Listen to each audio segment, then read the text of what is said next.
When we've had settlements, the payments to Iran have been made in cash payments, not wire transfers, not checks, not any other form. It's a cash payment, like what we did with the $1.7 billion. I am not aware that they ever have, but they have all been different and been done on their own merit. Some were done by checks, some were done by wire transfers. Right, so that's my point. So this payment did not have to be made in cash. They wanted the cash because they're trying to fund terror. I just have to say I am very concerned with the appearance of our government paying ransoms for captured prisoners. The deal was that there would be immediate payment. Certainly there are other ways to make an immediate payment other than in the middle of the night, what appears to be a drug drop. You somehow make them look like criminals dropping bags of cash in the middle of the night like a drug deal. This is ridiculous. All right, so is the issue here not so much the $1.7 billion paid to Iran, but that it was all in cash over a repeated number of transactions? We tried to get a handle on this and what that would be in cash. And we've come up with something like a wheelbarrow. But you have to indulge me. And I know it's not U.S. cash we're talking about, a variety of currencies, including the Swiss franc. So just deal with me on this. And we've calculated that to get to around 1.7, it's about 113 wheelbarrows. Now, of course, we've gone to an enormous expense to illustrate this. Now the next step here, who knows about secret all-cash deals that are done in the middle of the night that might involve trunks of cars and our own Charlie Gasparino. All right, so Charlie. Mine occur in Brooklyn, though. Yes, we're going to leave it at that. But I guess that's what's raising the eyebrows here, that these sums were all in cash. And what do all cash transactions generally mean?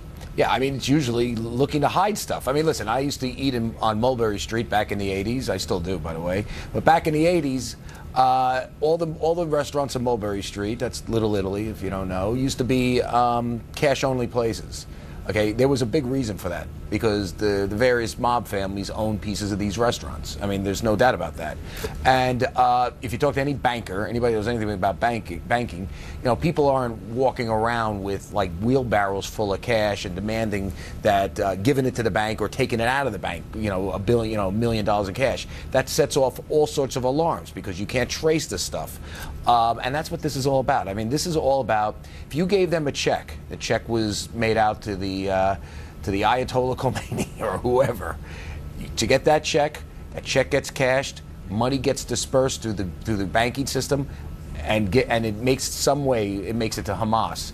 That can be traced. And it could make the Obama administration look very foolish if that's the case. But doesn't this look bad? No matter what people's politics are, and this cash is cash is cash. So, I mean, we now know, of course, the private jet and all that, it was dispensed over 4 different but how shipping do we know? dates. How did we find out about this? We found out about this because they screwed up. You know what I'm saying? So I believe there was an eyewitness, right, that saw what was going on. That's the only reason why they didn't own up to the extra 1.3 billion after the 400 million. We just found out that there were, over the period of 19 days, 3 to 4 other, transactions involving this cash. But this is money that Iran says it was owed anyway from days back to the Shah. So would it have made a difference? Yeah, I think it makes a difference. If you start paying in checks, if money starts being funneled through the international banking system where checks need to be settled, which they do, to go to various players along the way, it's easier to trace. That's how they traced, on a small scale, that's how you traced Elliot Spitzer's payments to a whorehouse. I mean, because he did it through checks and through money orders and through systems that can be traced. And whenever you start dealing in cash, I don't care who you are, it starts raising alarm bells. You have to ask yourself, how do they get caught with the cash? I think that was like by happenstance. I mean, I think it was kind of a witness. Someone had video of it. Someone had video. That's what I mean. That's not. If they didn't have video of it, we wouldn't know, and you wouldn't know how that money was going to be dispersed. All right, buddy. Thank you very, very much. I appreciate that. All right, Charlie Gasparino. Now to Virginia Democratic Senator Mark Warner, of course, a member of the Select Committee on Intelligence. Senator, always good to have you. For a minute. Do you get a sense that that's weird? Let me just say one thing. One, it's great to have you back. Thank you. I know you went through enormous surgery, and frankly, I know you went through some pain on that, but you actually helped me, because I've had a lot of Democrats over the years said, that Neil Cavuto, he doesn't even have a heart. after this surgery, I've got proof now that you got a heart. So. All right. I've heard that once or twice. But what's your second point? Well, my second point is that, it's great to have you back, and you're going to come at me on Iran, or where do you want to start today? Well, I guess on this thing that, we kid back and forth, Senator, about the amount, 1.7, 1.8, well, it could be up to $2 billion, but that it was all cash. Well, let's try to break it into. Well, let me try to break it into three parts. One, the 1.7 billion was part of a litigation that went back to the Shah's time. No, I understand all that. Why did it all have to be cash? Let me try to take them each at a point.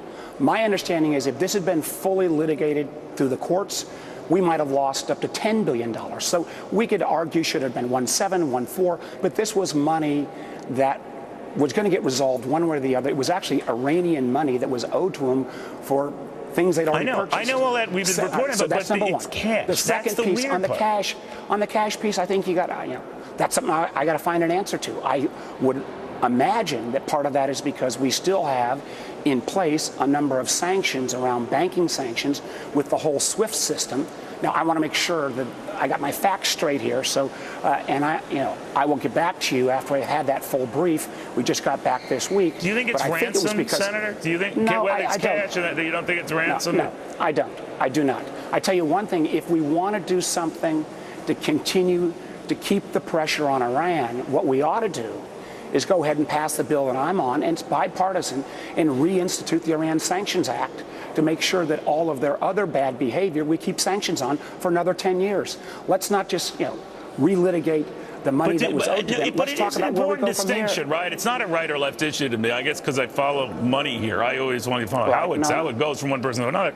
And what's odd to me, Senator, is that it was all in cash, as if we had something to hide or not trace, and yet within almost the same time we had these hostages released. That's why you can't blame those who cynically look at this and say, sounds like ransom, sounds like a quid pro quo deal. Here's what I owe to you and your audience.